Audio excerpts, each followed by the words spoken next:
Assalamualaikum warahmatullahi wabarakatuh. Waalaikumsalam warahmatullahi wabarakatuh.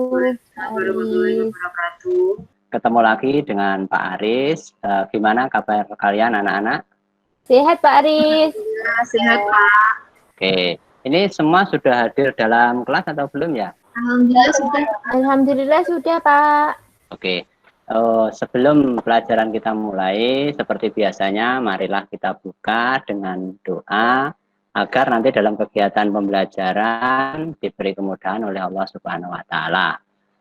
Untuk ketua kelas, Mas Bakti, tolong dipimpin doa. Teman-teman, siap, gerak, berdoa, mulai. Berdoa, selesai.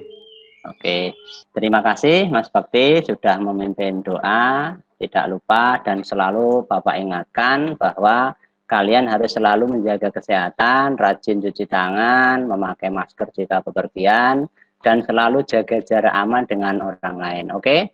Oke Pak. Nah, pada hari ini kita akan belajar tentang tema 3, peduli terhadap makhluk hidup. Subtema 3, ayo cintai lingkungan, TB ketiga. Nah, tujuan pembelajaran hari ini, sesi yang pertama yaitu bahasa Indonesia. Dari daftar pertanyaan, siswa mampu menggali informasi melalui kegiatan wawancara. Kemudian yang kedua, dari hasil wawancara, kalian nanti dapat menuliskan hasil laporan wawancara dengan kalimat yang efektif dan sistematis. Kemudian di sesi yang kedua nanti, yaitu di pelajaran IPA, tujuan pertamanya yaitu siswa dapat mengetahui cara melestarikan lingkungan tempat tinggal. Kemudian yang kedua, yaitu siswa dapat mengetahui manfaat penghijauan atau menanam. Sudah siapkah kalian untuk belajar anak-anak? Siap Pak. Oke. Kalau Bapak bilang semangat pagi, nanti kalian menjawab pagi, pagi, pagi, luar biasa. Paham? Paham, Pak? Paham Pak. Oke, jangan lupa tangannya menggenggam gini ya. Semangat pagi anak-anak, pagi, pagi, pagi, luar biasa. Gitu ya. Oke, saya coba. Semangat pagi anak-anak. Pagi, luar biasa. Oke, terima kasih. Nah, sekarang kita masuk ke pembelajaran. Pada pembelajaran kali ini, Bapak akan menampilkan sebuah video. Nanti kalian perhatikan baik-baik video itu, kemudian amati apa yang terjadi. Halo semuanya, selamat siang. Benar? Nama saya Sandi. Saya hari ini ingin melakukan wawancara tentang merawat tanaman yang ada di rumah. Hai Ibu, sedang mengerjakan apa Bu? Hai Sandi, Ibu sedang melihat tanaman. Oh ya Bu, tanaman apa aja yang ada di sini? Oh banyak. Ada nih, kamboja, sepatu, cantik ya. Ada pisang. Banyak apa enggak? Wah, tumbuhannya banyak dan tumbuh subur ya Bu.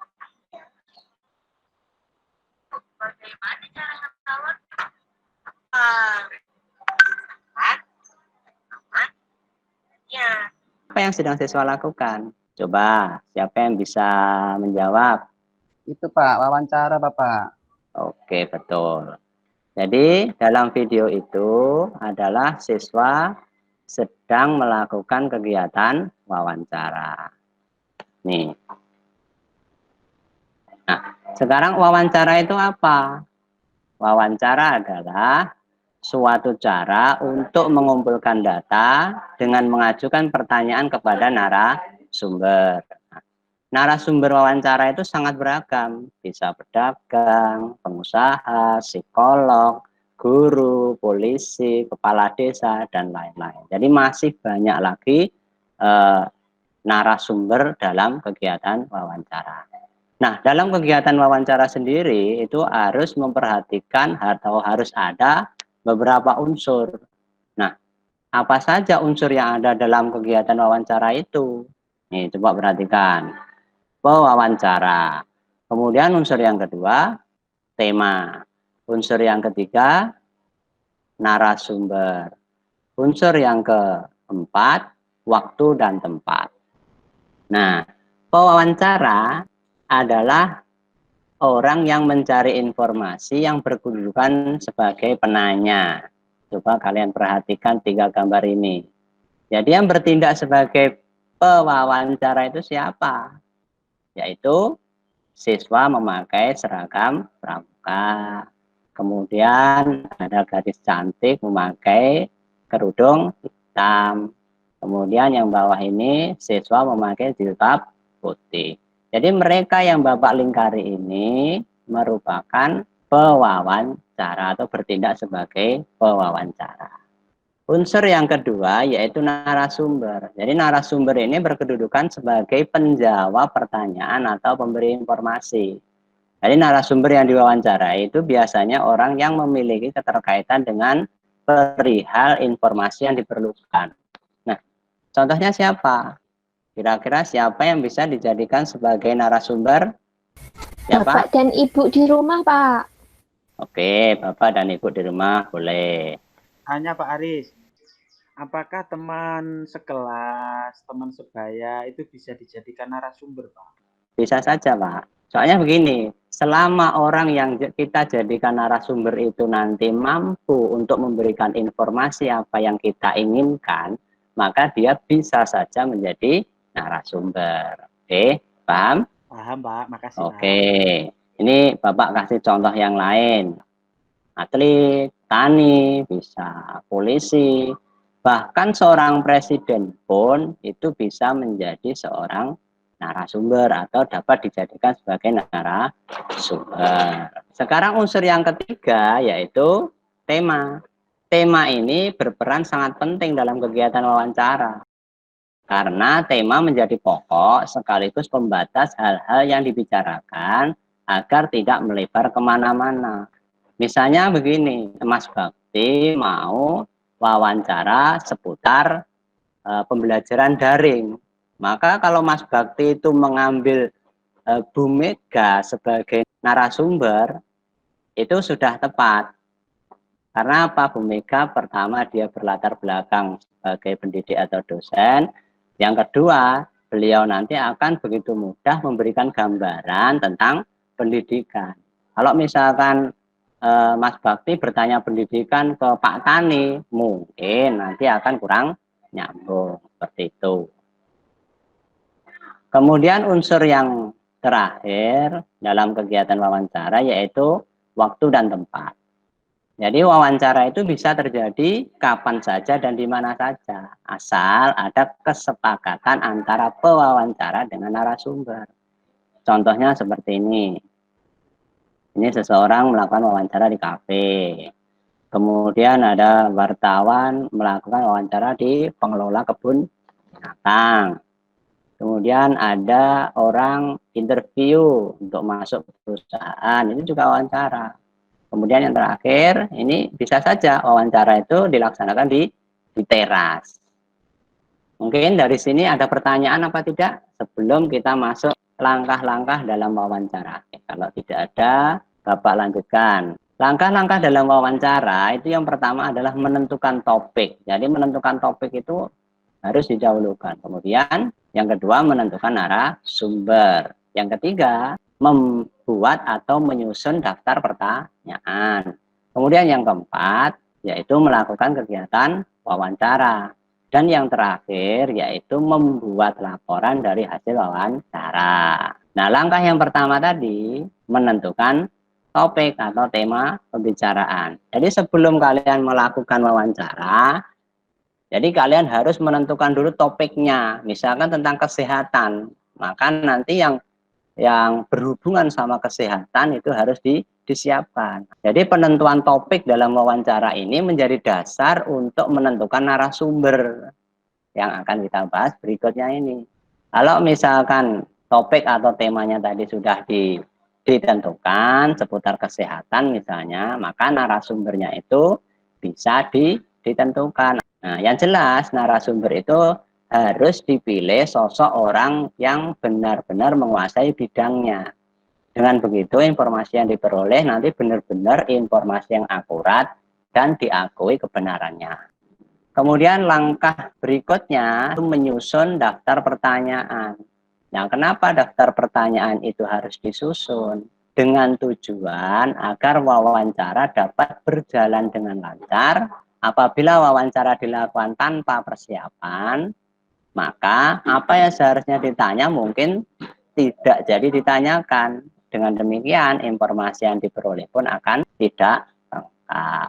Sampai sini ada pertanyaan? Boten, Pak. Oke, tidak ada. Oke, bagus. Jadi paham semua. Langkah berikutnya yaitu melakukan wawancara. Nah, di dalam kegiatan wawancara nanti ketika kalian berhadapan sama narasumber, ada beberapa hal yang harus diperhatikan. Apa saja itu? Pertama, kalian harus mengucap salam dulu, memperkenalkan diri, berterima kasih atas kesempatan yang diberikan. Kemudian menggunakan bahasa yang sopan, santun, menyampaikan pertanyaan secara sistematis dan urut, fokus pada materi wawancara. Jadi pertanyaannya jangan melebar kemana-mana, gitu ya. Tidak menyudutkan narasumber atau tidak membuat tersinggung. Misalkan mengungkap masa lalu narasumber itu akan menjadi masalah. Kemudian tidak memancing pertanyaan yang menjurus pada fitnah, itu tidak boleh juga. Oke. Kemudian yang terakhir itu bersikap objektif dan simpatik. Itu hal-hal yang harus kalian lakukan selama dalam melakukan kegiatan wawancara. Kemudian setelah kegiatan wawancara itu selesai dilakukan, maka kalian kan sudah mencatat. Maka langkah yang terakhir yaitu membuat laporan hasil wawancara. Nah, yang perlu Bapak ingatkan bahwa dalam membuat laporan hasil wawancara ini, kalian harus memperhatikan satu, sistematika atau urutan laporan. Kemudian yang kedua, menggunakan kosakata baku atau kalimat yang efektif. Kemudian yang ketiga, penggunaan huruf kapital dan tanda baca titik, koma, dan petik dengan benar. Jadi itu yang harus kalian perhatikan dalam menyusun laporan hasil wawancara. Sampai sini ada pertanyaan? Tidak, Pak. Oke. Bapak akan berikan link kegiatan-kegiatan wawancara. Nah, link ini nanti Bapak kirim ke WA Group. Jadi nanti kalian bisa buka di masing-masing link ini untuk menambah pengetahuan. Jadi bagaimana cara wawancara, bagaimana cara bersikap, bagaimana cara bertanya, itu ada di dalam link-link. Untuk selanjutnya, tugas kalian adalah membuka LKPD yang sudah Bapak berikan tadi. Nanti kalian isi nama dulu, nama siswa di sini. Misalnya Mbak Isti atau Bu Nia, Mbak Nia di sini ya. Sebab nanti kalau tidak diisi, Bapak tidak tahu ini pekerjaannya siapa. Ini yang harus kalian lakukan nanti. Latar belakang wawancara. Jadi kalian nanti mengisi. Ini sudah Bapak berikan beberapa contoh untuk gambaran. Kalian kan melakukan wawancara. Jadi nanti disesuaikan dengan wawancara kalian. Jadi siswa satu dengan siswa yang lain nanti menjadi tidak sama isinya. Latar belakangnya ditulis, misalnya saya Anissa kelas 4 SD siswa 2 mendapat tugas tentang ini dan seterusnya. Kemudian maksud dan tujuan ditulis di sini. Kemudian topik jangan lupa ditulis di sini. Oke. Kemudian waktu dan tempat itu juga harus ditulis. Kapan kalian itu melakukan wawancara, jam berapa, di mana, dengan siapa, itu harus jelas. Kemudian hasil wawancara itu tadi ditulis dengan bentuk seperti ini. Kalian tulis dulu nama, identitas narasumber. Tadi Mas Bakti mewawancarai Bu Mega, maka namanya Mega siapa. Tempat tanggal lahirnya ditanya dulu, tanggal lahirnya berapa. Kalau enggak ada ya di strip itu saja. Alamatnya mana, pekerjaannya apa. Kemudian identitas pewawancara ini juga ditulis ya. Nah, kalau misalkan kalian wawancara itu sendiri, maka ini isinya sendiri. Pewawancara Bakti, pencatat Bakti juga, dokumentasi Bakti juga. Jadi dalam kegiatannya diropel sendiri. Kalau misalkan wawancara itu misalnya berkelompok, maka ini nanti sebutkan semua. Itu paham? Paham, Pak. Paham, Pak. Oke. Kemudian transkrip wawancara, pertanyaan, jawab yang dilakukan oleh pewawancara dan narasumber, itu kalian salin di sini. P itu pewawancara, N itu narasumber. Misalkan, Assalamualaikum warahmatullahi wabarakatuh, selamat pagi Bapak, itu ditulis di sini. Kemudian bapaknya menjawab, Waalaikumsalam Dek, ditulis di sini. Apa adanya ditulis di sini. Kecuali kata kotor, ya, kata kotor enggak boleh. Oke. Nah, jika semua sudah ditulis urut tadi, maka kalian bisa menyimpulkan apa yang kalian wawancarakan tadi, pasti ada kesimpulan harus apa atau gimana, itu masukkan di sini. Nah, jika poin A atau tahapan A ini tadi mulai dari latar belakang sampai dengan kesimpulan itu sudah kalian buat semua, maka selanjutnya itu disalin ke dalam bentuk laporan hasil wawancara pada lembar terpisah. Ya. Jangan lupa hasilnya itu difoto, kemudian dikirim ke Google Form agar nanti diteliti oleh Pak Arif. Bagaimana? Mudah bukan menyusun laporan hasil wawancara? Mudah, Pak. Oke, bagus. Mungkin dari sini ada pertanyaan tentang kegiatan wawancara sebelum kita masuk ke sesi kedua. Tidak. Boten, Pak. Oke, tidak ada. Nah, sekarang kita masuk ke sesi 2. Di sesi 2 tadi adalah kita berbicara tentang IPA.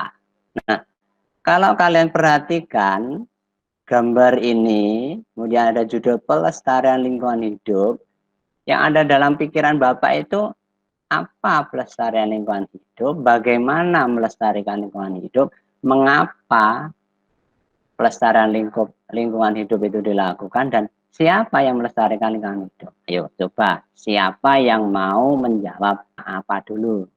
Ini gimana ini kok diam semua? Apa belum ada gambaran? Bingung, Pak. Bingung, Pak. Oke, wajar. Kalau kalian itu belum melihat, belum mendengar, belum mengerti, itu wajar. Sekarang perhatikan. Apa pelestarian lingkungan hidup? Nah, adalah bagaimana cara memulai, salah menulis ini Bapak, dah tua.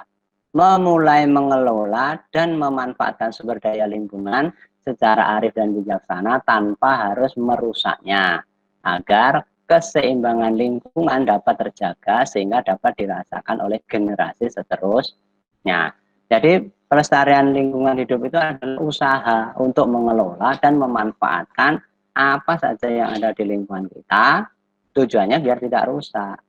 Nah, manfaatnya untuk siapa? Untuk kita semua dan generasi setelah kita. Itu pertanyaan apa.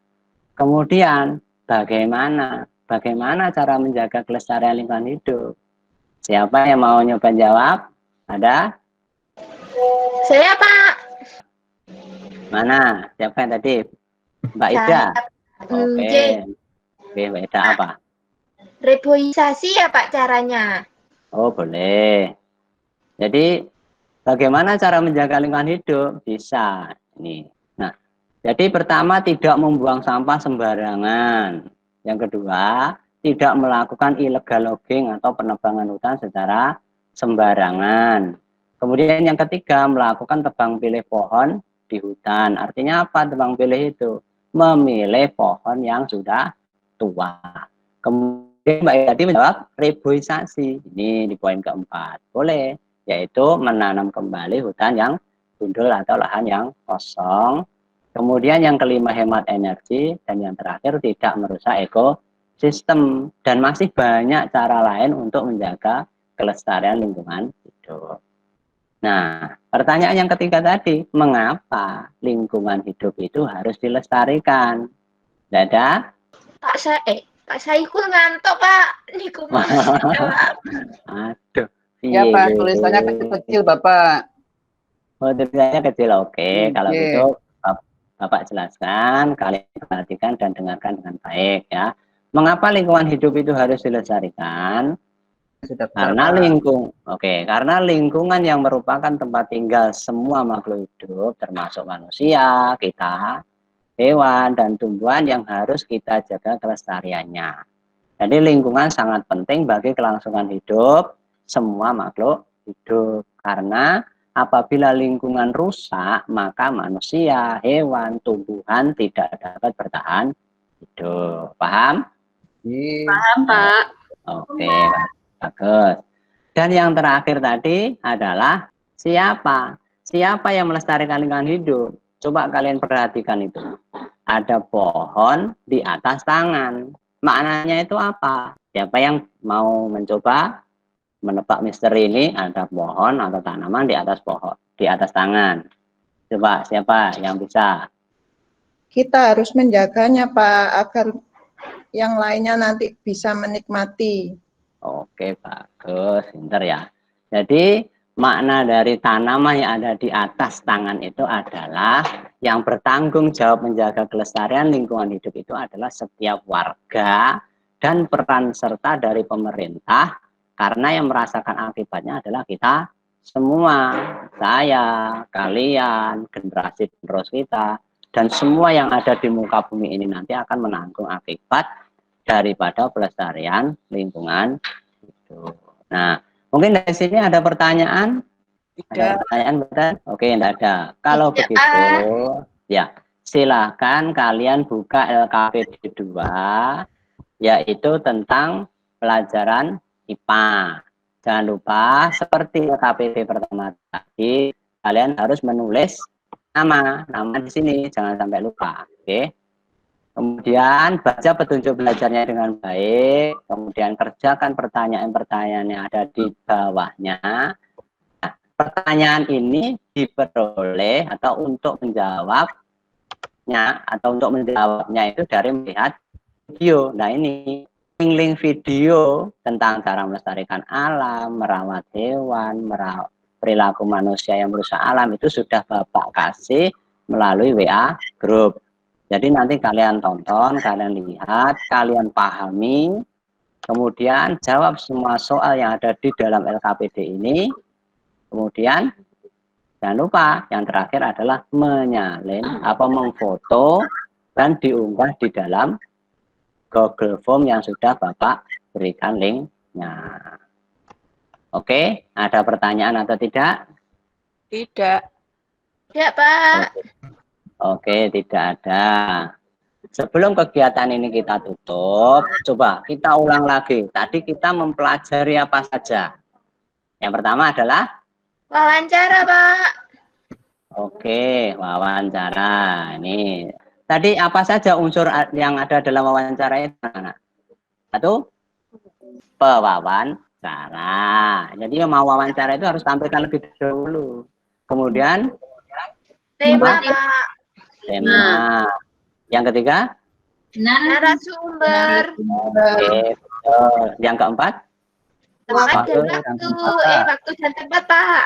Oke, bagus. Dibolak-balik tidak masalah. Kemudian tahapan dalam wawancara apa saja tadi? Satu, menentukan Topik, Dengan Pak. topik. yang kedua yaitu menentukan Narasumbernya, Pak. oke, narasumber. Yang ketiga yaitu membuat atau menyusun Pertanyaan, Pak. Dan pertanyaan. oke, menyusun daftar pertanyaan.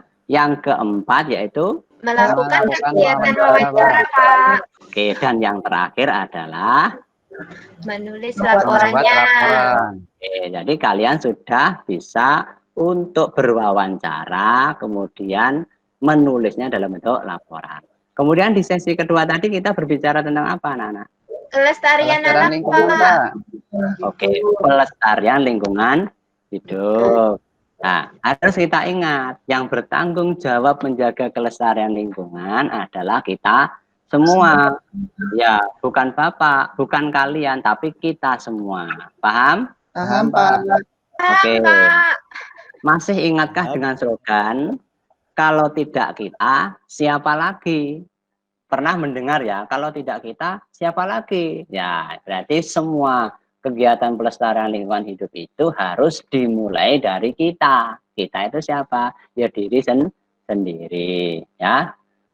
Yang terakhir tadi ya, kalian harus menyelesaikan soal evaluasi, tema 3, subtema 3, PB ketiga yang sudah Bapak siapkan di Google Form. Linknya sudah Bapak kasih ke kalian melalui WA Group. Nanti silahkan diakses. Jangan lupa diisi nama, nomor absen, kelas, jawab pertanyaannya dengan baik agar nilainya menjadi sempurna. Oke? Oke, Pak. Siap, siap, siap. Oke, siap. Jangan lupa, sekali lagi Bapak ingatkan, kalian harus selalu menjaga kesehatan, rajin cuci tangan, memakai masker saat bepergian, menjaga jarak aman dengan orang lain, tetap semangat, belajar dari rumah, anak hebat, luar biasa. Assalamualaikum warahmatullahi wabarakatuh. Waalaikumsalam warahmatullahi wabarakatuh.